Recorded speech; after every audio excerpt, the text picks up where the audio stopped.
Cette émission est une réalisation de TCBH, propulsée par Derry Télécom.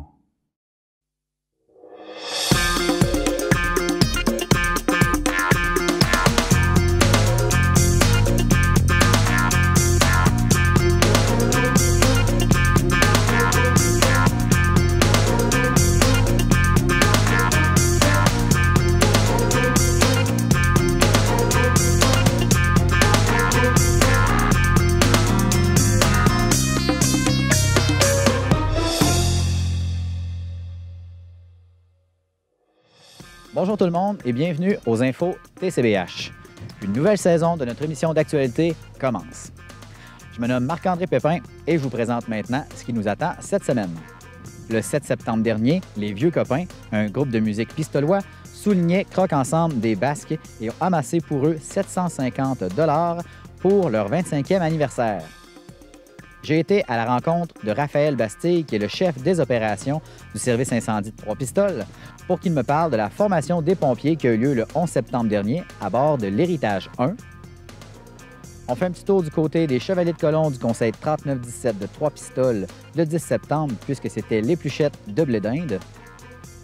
Le 8 septembre, c'était la Journée internationale de l'alphabétisation. Et pour cette occasion, Julie Ouellette, qui est la directrice du Centre Alpha des Basques, a accordé une entrevue à une nouvelle collaboratrice de la TCBH. On vous parle des victoires des équipes de baseball mineures de Trois-Pistoles. En rétrospective de l'émission, on vous présente des extraits du concert Notre fleuve, notre musique, qui a eu lieu le 19 juin dernier. Et pour commencer l'émission, on vous présente le point de presse Uni pour Simon, un dossier d'Immigration Canada. Vous pourrez entendre M. Philippe Guilbert, qui est le maire de Trois-Pistoles, M. Maxime Blanchette-Jonca, qui est le député de Rimouski-Neigette-Témiscouata-les-Basques, et bien sûr, le principal intéressé, M. Simon Croze. Bonne émission. Merci infiniment du fond du cœur de tout le soutien qu'on reçoit jusqu'à maintenant. Vous êtes plus de 12 000 à avoir signé la pétition et hier, c'est plus d'une centaine de personnes qui se sont joints autour de nous lors de la conférence de presse. Beaucoup d'entre vous nous demandent ce qu'ils peuvent faire pour nous aider. Je vais vous l'expliquer, ça va vous prendre moins de 5 minutes aujourd'hui, je vous explique ça tout de suite en moins de 20 secondes. Bon, tu prends un bout de papier, tu prends ton crayon préféré, un Sharpie ça fera l'affaire, et t'écris hashtag uni pour Simon sur un bout de papier. Ensuite, tu te prends en photo, où tu veux, comme tu veux, au moment que tu veux, avec qui tu veux.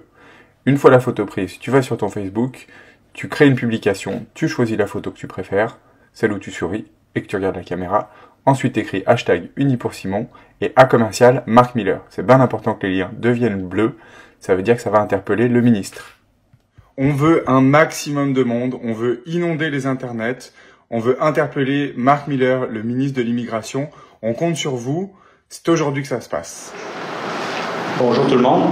C'est vraiment beau de voir autant de monde être ici aujourd'hui. À tous et à toutes, bienvenue à Trois-Pistoles. Je suis très content de vous voir dans le contexte. En fait, c'est ça. Vous avez certainement tous et toutes entendu parler des déboires bureaucratiques que Simon et sa famille ont subis dans les derniers mois concernant sa demande de citoyenneté, son statut juridique. Aujourd'hui, on souhaite aller encore plus loin dans les démarches. C'est pour ça qu'on est ici. On souhaite dénoncer, entre autres, la lourdeur bureaucratique d'un ministère fédéral, les nombreuses erreurs que ça a encouru à une personne, à toute sa famille, mais aussi à beaucoup d'autres personnes qui sont dans notre coin, dans notre région, dans notre communauté. Le premier mot que j'ai le goût de vous dire, c'est « wow ». Wow. Merci beaucoup. Merci beaucoup tout le monde d'être présent aujourd'hui. Ça me fait chaud au cœur. C'est avec beaucoup d'émotion et beaucoup de fierté que je m'adresse à vous aujourd'hui. Vous savez, j'en ai fait des conférences de presse, j'en suis pas à ma première, ni à ma dernière, mais celle-là d'aujourd'hui, elle a quelque chose de spécial. Quelque chose vraiment de différent. Puis de voir les gens arriver au début de la conférence de presse, je voyais vraiment la communauté, des gens de Trois-Pistoles, des gens qui sont fiers, qui se serrent les coudes, des gens de la région du Bas-Saint-Laurent. Donc, sans plus tarder, beaucoup de choses à vous dire aujourd'hui, mais on va tenter d'y aller au point le plus précis. Vous savez, la première fois que j'ai rencontré Simon Cross, un après-midi du mois de mai, à mon bureau, les choses sont assez particulières dans la vie, puis je dis qu'il arrive rien pour rien. Oui, ça m'arrive d'être dans mon bureau. Ça m'arrive aussi d'être présent sur le terrain à la rencontre des citoyens. Ça m'arrive aussi d'être au Parlement. Mais par hasard, cet après-midi-là du mois de mai, j'étais à mon bureau. Ça m'arrive aussi de rencontrer les citoyens, de prendre le temps d'échanger avec eux, savoir pourquoi ils viennent cogner à ma porte de moi ou de mon équipe à mon bureau pour différentes raisons. Et je me rappelle très bien de cet après-midi du mois de mai-là, quand j'ai rencontré la première fois Simon. J'ai bien sûr senti le désespoir puis le besoin d'aide qui était criant. Simon venait cogner à notre porte parce qu'il venait de recevoir une injonction de quitter le territoire de la part du gouvernement du Canada. Donc, il m'a expliqué l'enfer administratif lequel il avait subi. L'enfer aussi, que je vous dis aujourd'hui, qui m'a fait pratiquement tomber en bas de ma chaise. J'avais peine à croire que le gouvernement fédéral pouvait traiter les gens de cette façon-là. Puis surtout quand vous et moi, là, des bâtons dans les roues de la part d'Immigration Canada, là, c'est pas ce qui manque. Corriger leurs erreurs, je vous dirais, c'est quasiment rendu une job à temps plein là, dans mon bureau. De la part de mes adjoints que je salue aujourd'hui, qui sont présents, qui font un travail incroyable pour aider les gens au quotidien. Sauf que là, il y a des incohérences administratives que M. Cross a subies aux mains du gouvernement fédéral. Là. Ça, c'est du jamais vu. Donc, mon équipe et moi, on a entrepris de nombreuses démarches auprès des fonctionnaires pour tenter de régulariser le dossier de Simon. J'ai personnellement, moi-même, contacté le ministre de l'époque, M. Sean Fraser, et j'ai entrepris des démarches avec son équipe, avec son cabinet ministériel pour, bien sûr, trouver un dénouement positif pour le dossier de Simon. Par la suite, bien, on le sait, les semaines ont passé, les mois. Il y a eu un changement ministériel au cours de la période estivale et on a un nouveau ministre présentement responsable du dossier de l'immigration qui est M. Mark Miller. Donc, j'ai contacté à nouveau M. Mark Miller pour l'informer du dossier de Simon et je l'ai exhorté à intervenir. Silence radio. Donc, on soit devant vous ici, là, 4 mois après ma première rencontre avec Simon Cross. Moi, j'en reviens pas. J'en reviens tout simplement pas. Et ça démontre l'inefficacité et la déconnexion de l'administration fédérale avec notre réalité ici au Bas-Saint-Laurent. Et je vous le dis, ça me touche beaucoup, cette histoire-là. Merci à tous ceux qui sont présents ici. On a beaucoup parlé de la communauté. Je vois des gens de Trois-Pistoles, de Rivière-du-Loup, entre Rivière-du-Loup et Rimouski, mettons. Les gens sont venus de loin, certains étaient au travail. Les médias aussi, merci, parce que vous avez joué et vous allez continuer à jouer un rôle crucial dans ce qui s'est passé jusqu'à maintenant et ce qui va se passer. On sait que vous, en plus, vous vivez des moments un peu difficiles en ce moment avec Meta qui nous empêche de faire marcher les réseaux sociaux pour publier vos nouvelles. On trouve des moyens détournés. J'ai appris à faire des stories il n'y a pas longtemps. Donc moi, là, je vois le milieu communautaire, le milieu culturel, le milieu du cinéma, mon équipe de parallèle. Mes voisins, quoi. Merci d'avoir été là, d'être là, ça me fait chaud au cœur. Et en particulier parce que ce que je vois aussi à travers vous, c'est la diversité, une vraie diversité qui représente notre milieu, qui est une force, diversité de points de vue, d'âge, de parcours professionnel, d'idées. C'est vraiment une des raisons aussi qui fait qu'on aime être ici. Mais ça montre aussi que l'universalité de la cause qui nous réunit aujourd'hui. Alors aujourd'hui, je regarde autour de moi, je m'interroge. Pourquoi je suis ici et pas chez Paralleuil à m'occuper de mon équipe et à faire des demandes de subventions? Pourquoi j'ai perdu, il y a 4 mois, quasiment jour pour jour, c'était le 4 mai, mon statut juridique, ceci ayant pour effet de me priver de mes droits fondamentaux, celui de travailler par exemple, mais également son pendant, l'assurance emploi dont je ne bénéficie pas malgré avoir cotisé pendant plusieurs années. Ça m'a retiré le droit d'avoir une couverture santé ou tout simplement de pouvoir circuler librement à la frontière. Donc une perte de statut, c'est quand même pas pire là, comme affaire. Qu'est-ce qui se passerait si je tombais malade, si j'avais un accident, si je provoquais un accident? ou tout simplement si demain je dois me rendre en France pour une urgence familiale. Lorsqu'on reçoit un courrier qui vous écrit, et là je cite, « Vous ne détenez pas de statut juridique au Canada et vous devez donc quitter le pays immédiatement, faute de quoi des mesures exécutoires pourraient être prises contre vous. » À ce moment-là, là, vous passez par différentes phases. Déjà, vous êtes au travail, fait que, au début, c'est le déni qui prime. Hein. On pensait tous que c'était pas possible, qu'en quelques semaines, ça serait réglé. Ensuite, on passe par une phase de colère. Bon, ça n'a pas duré trop longtemps, c'est pas mon genre, pour ceux qui me connaissent. Et on en arrive à chercher des solutions, à négocier, à évaluer les options. Aujourd'hui, on lance le plan de la dernière chance, et c'est minuit moins une, d'autant plus, et là c'est un pur hasard des agendas, c'est que à 9h50 ce matin, soit 10 minutes avant notre dernière rencontre avec Maxime et son équipe et la ville de Trois-Pistoles, j'ai reçu une convocation par les services frontaliers du Canada à me présenter le 21 septembre à leur agence à Québec. Ça, c'est le moment où vous négociez une dernière fois, puis on vous dit dans combien de jours ou combien de mois il faut que vous partiez. C'est arrivé ce matin. Donc malgré tout ce qui arrive, nous ne sommes pas les plus à plaindre. Notre famille, elle reste soudée. On n'a pas eu de situation, j'ai pas eu de situation à gérer à l'étranger. Nous avons tenu le coup financièrement, mais jusqu'à maintenant. C'est qu'aujourd'hui, on est littéralement pris au piège par la situation. Je ne peux pas rester au Canada auprès de Jessica et de ma famille si je ne peux pas travailler et subvenir aux besoins de ma famille, sans compter l'assurance santé et ce vide juridique à mon égard. Mais si je pars à l'étranger pour travailler, la procédure de résidence permanente, elle repart à zéro. Et je ne sais même pas si je vais pouvoir revenir et quel traitement je vais recevoir par les agents frontaliers à la frontière. C'est le manque de réponse et le manque de prévision qui crée le plus d'anxiété, en fait. À un moment où, quand une sentence est exécutée, où vous savez à quoi vous attendre, qu'on vous dit c'est une question de temps, vous pouvez vous y faire, mais là, c'est vraiment le flou. Donc, dans cette situation, combien n'ont que quelques semaines de trésorerie devant eux avant de toucher le fond? Combien de familles se déchirent ou sombrent dans la dépression? Nous sommes résilients, comme je vous l'ai dit, comme on me l'a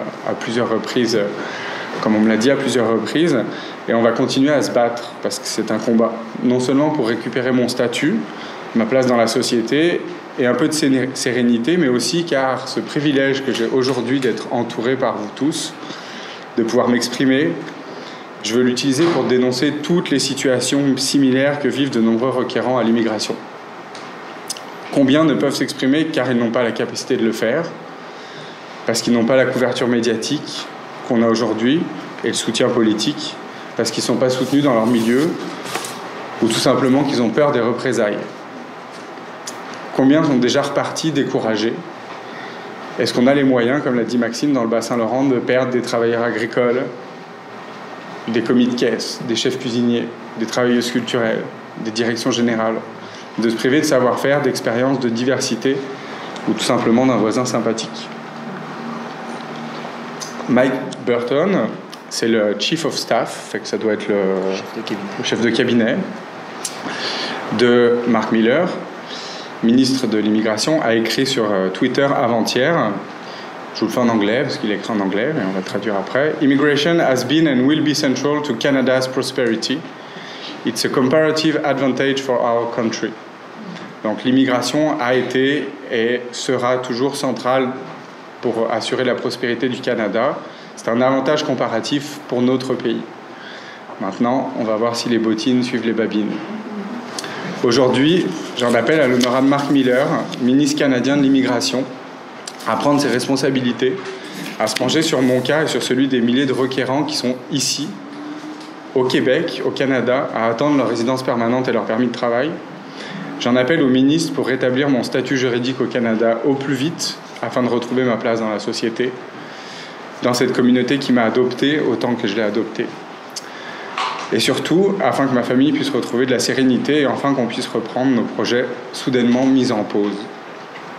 Donc, votre mobilisation le montre aujourd'hui, c'est un enjeu qui nous touche tous, que ce soit directement ou indirectement, qu'on voit les choses d'un point de vue économique, social. Et ça, c'est valable de Ville-Marie jusqu'à Blanc-Sablon. J'ai regardé, c'est à peu près les deux villes les plus à l'ouest et les plus à l'est du Québec. Donc, Monsieur Miller, nous sommes déjà Canadiens de cœur. Maintenant, mettez vos culottes et permettez-nous de le rester.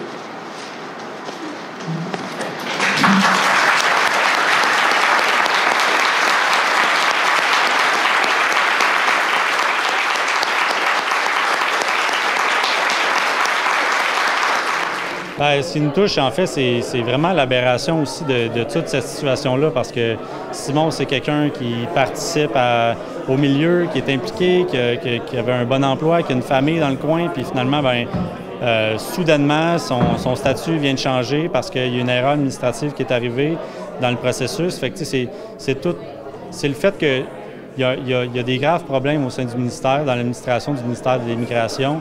Ça peut arriver à n'importe qui, même des gens qui n'ont pas nécessairement pris pour acquis leur statut, mais pour qui c'est tellement loin tout ça. Je veux dire, c'est quelqu'un de tellement impliqué qu'on se dit c'est le dernier à qui ça va arriver. Mais non, c'est à lui que ça arrive. Puis ça représente tellement d'autres cas aussi qui se passent puis qu'on n'entend pas nécessairement parler parce que là, on a la chance, Simon, c'est une personne éloquente, qui a un bon statut, qui est bien éduqué, mais c'est pas le cas de tout le monde non plus. Là. Les gens qui ne parlent pas la langue, qui arrivent, qui sont dans une situation socio-économique difficile, ils n'ont pas nécessairement la capacité ou la compréhension de solliciter tout ça en arrière d'eux dans cette cause-là. Puis, c'est ça qui est touchant aussi. C'est que Simon, il est bon là-dedans, mais c'est pas le cas de tout le monde. Puis il y en a tellement de cas qu'il faut régler ces problèmes-là. Ça touche notre économie, ultimement, parce que c'est des travailleurs qui viennent ici, qui ont de la difficulté, qui peuvent s'intégrer. Des fois, c'est des gens qui sont super bien intégrés, qui veulent travailler, qui participent déjà, mais que là, soudainement, on leur dit, pas très poliment, de sacrer le camp, c'est pas très inspirant. Puis c'est contre-productif un peu avec nos efforts d'attractivité. Aujourd'hui, on lance une campagne de mobilisation dans l'ensemble de la communauté, de Trois-Pistoles, des Basses, du Bas-Saint-Laurent. Donc, une campagne qui vise, bien sûr, à faire de la pression auprès du ministre Mark Miller, ministre qui est responsable du ministère de l'Immigration, pour lui lancer le message là, que ce n'est pas seulement le député qui veut que Simon Cross reste ici, c'est l'ensemble des gens de la communauté qui l'ont exprimé par leur présence aujourd'hui. Ils l'ont exprimé de différentes façons aussi. Il y a une pétition présentement en ligne qui va toucher près de 12 000 signataires. Une pétition qui a été lancée là, il y a à peine quelques jours. C'est des gens de la région du Bas-Saint-Laurent, dans les 4 coins du Québec, et voire même partout au Canada. Donc, il y a réellement un engouement. Il y a réellement des gens qui ont de la volonté de faire en sorte que Simon Cross puisse continuer ici à s'épanouir dans la région, auprès de ses proches, mais surtout auprès de sa famille et de ses collègues de travail. Maintenant, il a dit durant la conférence de presse qu'il y avait un avis à la fin septembre. Est-ce que vous pensez que le ministre va entendre votre appel? On le souhaite grandement. Écoutez, aujourd'hui, par la force de la mobilisation, la présence des gens, et bien sûr, j'invite l'ensemble des gens de la population à prendre part à cette campagne de mobilisation. C'est important. Là. Le cas de Simon, là, oui, il est important, mais il cache aussi bien d'autres cas. Et si on veut lancer un message fort auprès du ministre, auprès du ministère, auprès du gouvernement fédéral, il faut faire pression. Il faut faire pression. On a toujours espoir parce qu'on le remarque aujourd'hui, Simon Cross, sa famille, ses proches, ses amis, ses collègues de travail font preuve d'une résilience, d'une force de caractère incroyable, mais surtout inspirante. Et ça, c'est contagieux. Et on espère que les gens dans la communauté prendront part à ce combat-là. Moi, je vais bien sûr tout faire en mon possible pour éviter que Simon Cross soit expulsé du Canada. C'était vraiment un appel à l'aide, à la mobilisation. De l'aide, on en reçoit beaucoup, on a cette chance-là. Si on est rendu là aujourd'hui, c'est parce qu'on a beaucoup d'amis. Moi, j'ai tout un réseau professionnel et on a réussi à avoir des soutiens politiques. Mais malgré ça, malgré l'implication du député fédéral, de la ville de Trois-Pistoles, on est rendu que c'est un appel à l'aide parce que là-haut, il y a quelqu'un qui peut régulariser ma situation. Et il faut que cette personne entende notre appel à l'aide. C'est là qu'intervient la mobilisation citoyenne et la force du grand nombre. C'était magnifique de voir tous les gens qui se sont déplacés aujourd'hui. Là. Je ne les ai pas comptés, mais j'en avais au moins 30 devant moi puis 30 derrière moi, au bas mot. Donc je ne sais pas combien il y avait de gens qui étaient là en ligne, mais ça va être important de continuer à se mobiliser. Puis moi, j'espère dans les prochains jours que la situation évolue. En tout cas, que le ministre Mark Miller connaisse mon nom. La mobilisation qu'on démarre aujourd'hui, elle a un nom, c'est Unis pour Simon. Il y a le hashtag derrière moi, là, qui est le mot-clic, excusez-moi. Donc l'idée, c'est que les gens, pour montrer leur engagement, se prennent en photo avec ce mot-clic. Prenez un petit bout de papier chez vous, une feuille blanche, écrivez dièse Uni pour Simon. Et vous pouvez envoyer cette photo. Moi, j'ai créé une adresse courriel qui s'appelle uni, avec un S, unipoursimon@gmail.com. Il y a aussi un groupe Facebook qui a été démarré par le député fédéral qui porte ce mot-clic également. Donc, communiquez votre soutien à cette cause, tout simplement en faisant ça, parce que chaque visage compte. Aujourd'hui, c'est les regards que j'ai eus en face de moi qui m'ont beaucoup ému. Et il faut que ces mêmes regards maintenant se tournent vers le ministre pour que les choses bougent. Oui, je pense qu'on a bien vu derrière toi l'émotion des gens, ton émotion à toi avec ta conjointe. Je crois bien que ton élan de ton projet, ton statut d'immigration change pour que tu puisses continuer à travailler dans notre région. Oui, moi j'ai eu plusieurs vies professionnelles, mais en tout cas être impliqué professionnellement ou même bénévolement à travers des conseils d'administration d'organismes, c'est quelque chose qui est important pour moi. J'aime que les choses bougent et j'aime aussi être un acteur du changement. Tout ce changement-là, il marchait à pleine vitesse avec l'organisme dont j'étais directeur par l'œil, mais également avec d'autres organismes dans lesquels je m'implique. Puis tout ça, moi j'ai tapé un mur le 5 mai quand j'ai perdu mon statut, donc j'ai dû arrêter tout cet élan. Fait que, moi je souhaite retourner au travail et pouvoir replanifier des projets et en tout cas pouvoir me projeter, parce qu'aujourd'hui, pour rester en forme, en bonne santé mentale, on pense au quotidien avant tout, on peut plus se projeter. Donc quand cette situation-là sera régularisée, on pourra enfin regarder un petit peu plus loin. Là, il y a une étape importante, c'est que la convocation que j'ai reçue ce matin même à l'Agence des services frontaliers pour le 21 septembre. Donc, si rien ne change d'ici au 21 septembre, il faudra que je me présente à ce rendez-vous. Ce rendez-vous, c'est, d'après ce que j'ai compris, pour réexpliciter un petit peu les tenants et les aboutissants de mon dossier à un agent des services frontaliers qui, lui, va décider du délai qui me reste avant de devoir quitter le pays. Donc, soit ma situation se régularise d'ici là, soit elle se régularise à l'intérieur du délai qu'ils vont me donner. Là, il y a des démarches qui ont été entreprises par le député fédéral et par moi-même, par l'intermédiaire d'avocats, pour comprendre un petit peu qu'est-ce qui se passe lors de cette rencontre. Mais clairement, le 21 septembre va être une date importante pour ma famille.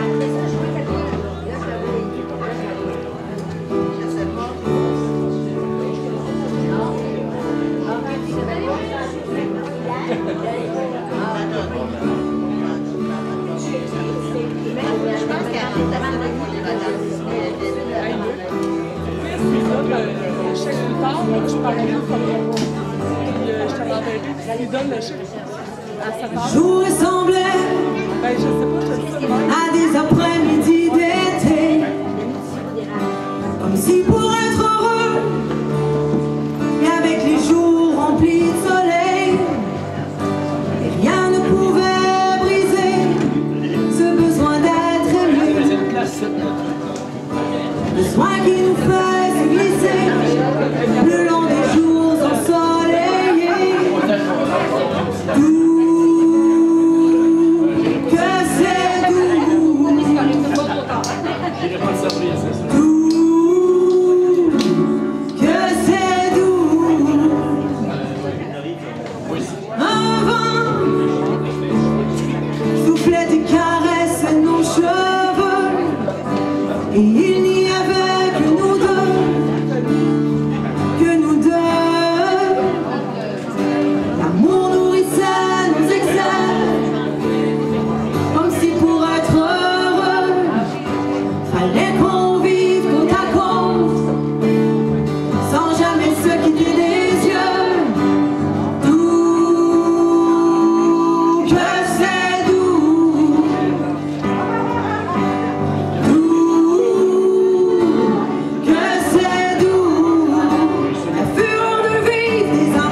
à Bérubé, le 7 septembre dernier, a eu lieu un 5-à-7 bénéfice dans le cadre du 25e anniversaire de Croque Ensemble des Basques. Fiers partenaires, les Vieux Copains, un groupe de musique bien de chez nous, a offert une prestation musicale remarquable. Ils ont remis un chèque de 750 $ à Croque Ensemble des Basques pour la vente de chandails amassés.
Il paraît, quand l'ambulance est arrivée, ils l'ont rentré à l'hôpital, ils l'ont poli, ils l'ont trempé dans le masque, la lumière prénom du docteur. Oh oui, je leur ai dans la mémoire longtemps. Marie nous a rendu là.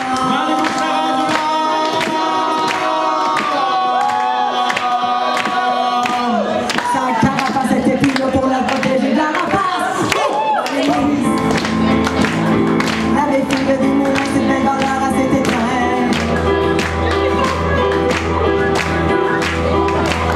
Monsieur le curé, qui me l'a tombé, pendant savoir l'histoire de Marie-Louise. L'histoire de Marie-Louise.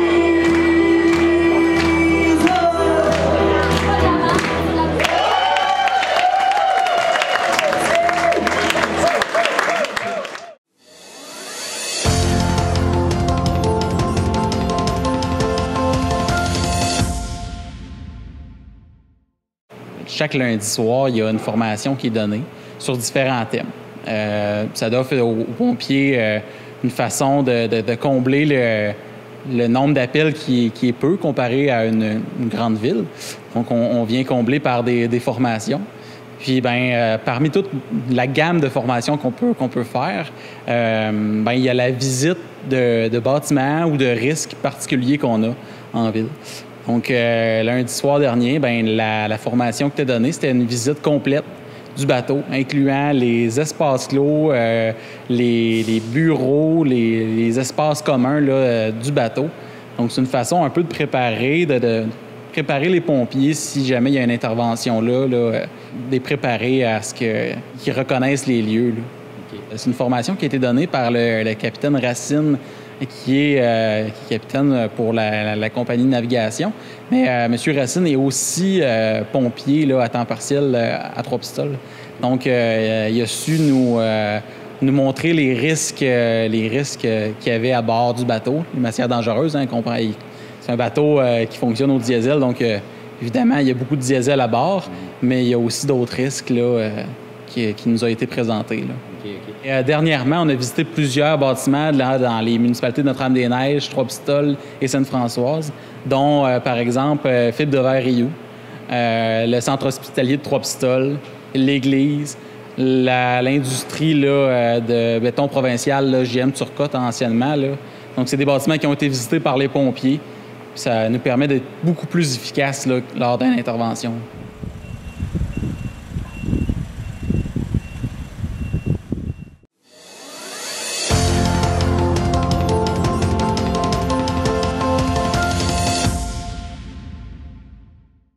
Julien Beatles, j'ai un manteau Beatles, je suis tatoué Beatles. J'adore les Beatles juste pour une raison. On avait de musique, ok, les chansons, dans le temps, ils disaient que les paroles étaient comme ci, comme ça. Mais moi, c'est parce que les Beatles ont révolutionné la musique.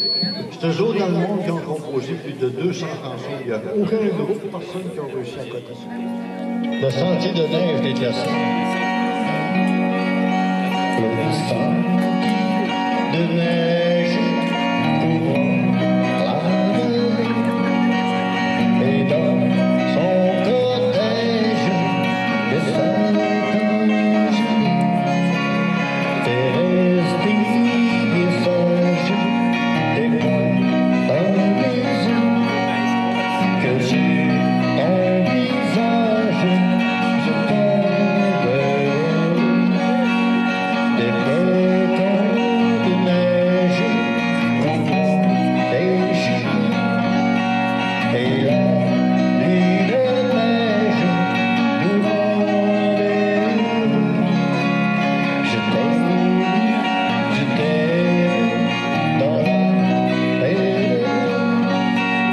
la neige en poème fondée sur les ponts le sentier de neige si pur et fileux depuis protège le page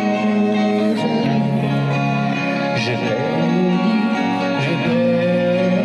dans la paix des mots la neige en poème fondée sur le pont le sentier de neige, c'est pur et fileux. Depuis protège notre plage. Je t'aime dans la paix des bois, la neige en poème fondée sur le haut. On écoute ça, là. Le Noël des campeurs, puis là, on a le Noël des chevaliers de colon. Hein? Les pluchettes du campeur.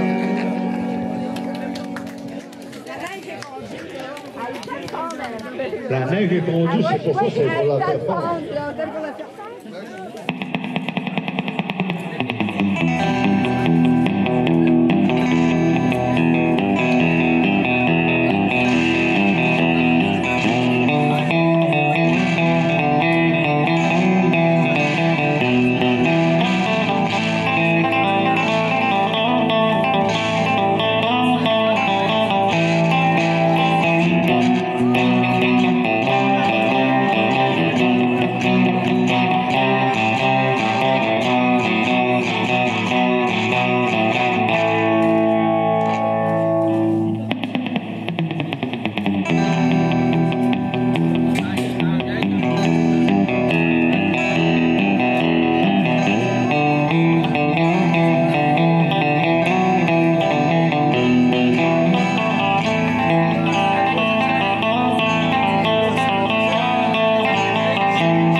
de chauffage. Il y avait un point de bois, puis un 15. On a installé le système.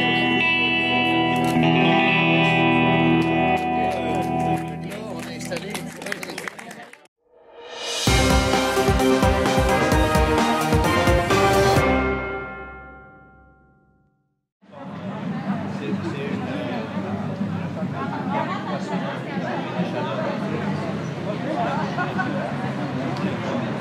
Merci d'être venu à cette fête de la rentrée.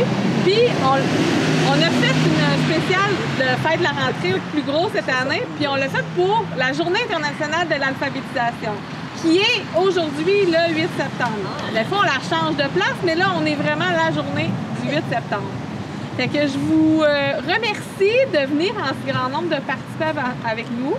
Parce que, tu sais, la Journée internationale de l'alphabétisation, dans le fond, les gens... On pense que une personne analphabète, il n'y en a pas tant ou tout ça, mais il y en a quand même plusieurs dans notre communauté. Puis, dans le fond, c'est des fois de connaître qu'est-ce qu'on fait, nous, ben vous pouvez comme en parler avec d'autres, puis dans le fond, ça les amener ou discuter, puis c'est ça. Fait que, dans le fond, nous, le Centre Alpha, on est là pour aider tous ces beaux gens-là. Et vous autres aussi, parce que vous autres, vous êtes plus en Gym Cerveau, qui est un autre service qu'on offre, puis que ça nous amène plein de beaux mondes. Fait que, on est vraiment contente de vous accueillir aujourd'hui. Je vous présente mon équipe de travail. Christine, là, vous la connaissez, mais il y en a qui viennent de s'inviter. Geneviève, qui est dans Gym Cerveau. Puis Justine aussi, qui est avec. Elles viennent de toutes les municipalités, puis vous les connaissez pas toutes, fait que là, je voulais vous les présenter officiellement en début d'année.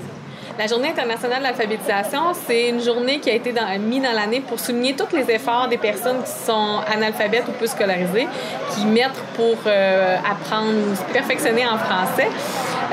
Puis nous, aujourd'hui, on a fait une grande fête parce que c'est la rentrée de tous nos ateliers, les ateliers d'informatique, d'alphabétisation, de Gym Cerveau.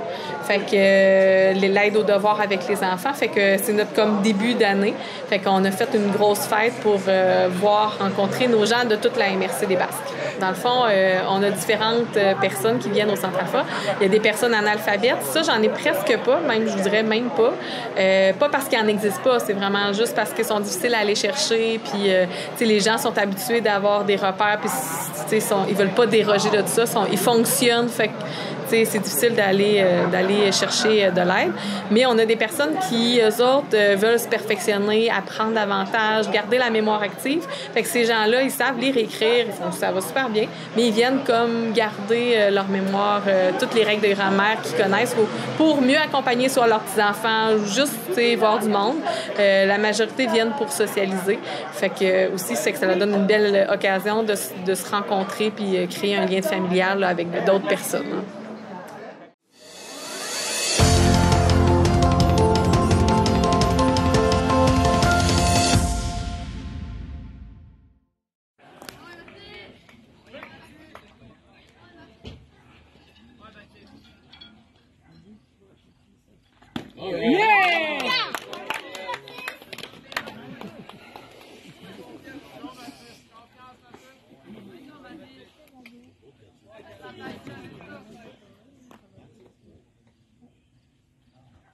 Oh yeah! Je l'ai. C'est là que ça se passe, c'est petit boy. Yes!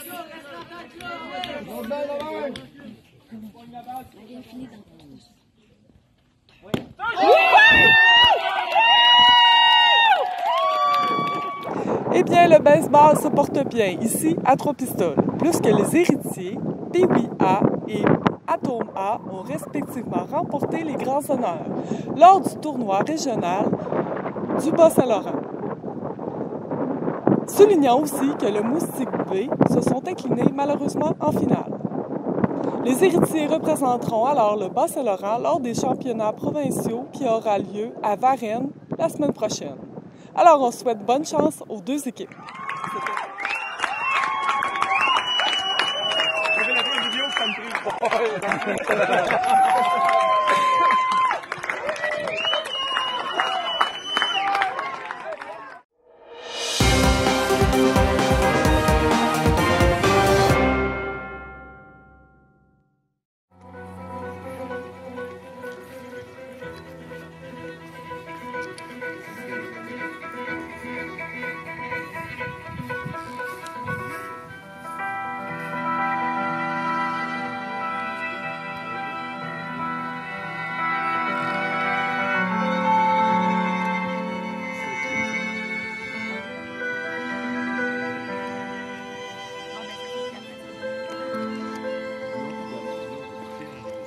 merci à toute l'équipe de tournée, tous ceux qui ont mis en œuvre ce spectacle-là.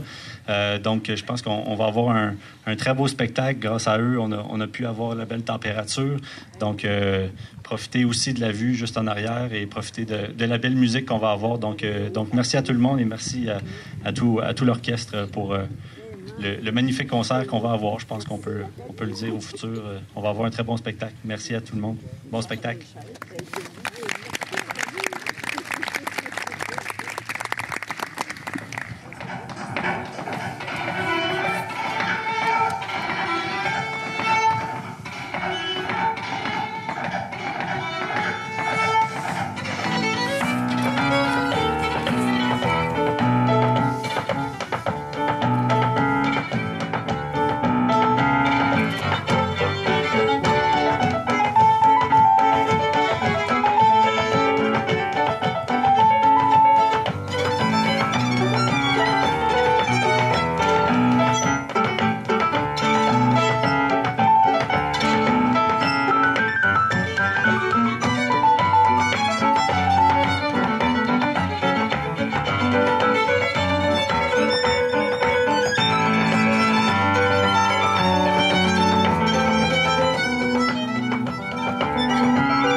Merci beaucoup, merci, bonjour. Merci d'être là, merci d'être avec nous pour célébrer notre fleuve et notre musique. Nous sommes le Quatuor Cobalt en compagnie du pianiste Steven Massicotte. Et puis, on vous a préparé un concert dans lequel on va se remémorer ensemble des souvenirs qui ont marqué des générations de Québécoises et de Québécois à travers nos écrans, que ce soit donc à la télévision ou au cinéma. La pièce que vous venez d'entendre, c'est Le Diable gigueux de François Dompierre, qu'on a pu entendre dans le film La Passion d'Augustine. Maintenant, je vous parlais de télévision, et vous savez, toute bonne émission de télévision a un thème musical accrocheur. Mais il y en a qui ont marqué pas mal plus de gens, et je pense que c'est le cas de la prochaine pièce qu'on va vous jouer. C'est le thème d'ouverture de l'émission Les Beaux Dimanches, émission culturelle phare qui a joué pendant près de 40 ans à la télévision de Radio-Canada. Et puis, le concept de cette série, Notre fleuve, notre musique, c'est que, comme vous pouvez le voir, tous les concerts que l'on donne, on s'installe devant le fleuve. Vous pouvez voir les musiciens et le fleuve derrière. Parce que le fleuve Saint-Laurent, dans l'histoire du Québec, ça a eu une très, très grande importance dans le développement, dans l'histoire. La très, très, très grande majorité de la population vit aux abords du fleuve Saint-Laurent. Et puis, l'importance de l'eau, c'est justement le sujet d'un documentaire qui s'appelle « La goutte de trop », qui est disponible sur le site web de Télé-Québec, et qui traite de notre rapport à l'eau et l'importance de l'eau potable et d'en prendre soin de cette eau. Et ce documentaire a une très, très belle musique composée par Anaïs Larocque, musique pour laquelle elle a remporté plusieurs prix, dont le prix Gémeaux, meilleure musique pour un documentaire, ainsi que le prix Socan Révélation pour composition musique à l'image. Et finalement, on va terminer ce petit bloc musical avec une des musiques de film qui a eu un des plus grands succès populaires au Québec. Donc la musique à l'extérieur même du film a eu un très grand succès. C'est la pièce Rêverie de Michel Cusson, que vous connaissez peut-être sous le nom de « Depuis le premier jour », chanté par Isabelle Boulay dans le film Séraphin, Un homme et son péché. Bon concert.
C'est ainsi que l'émission de cette semaine s'achève.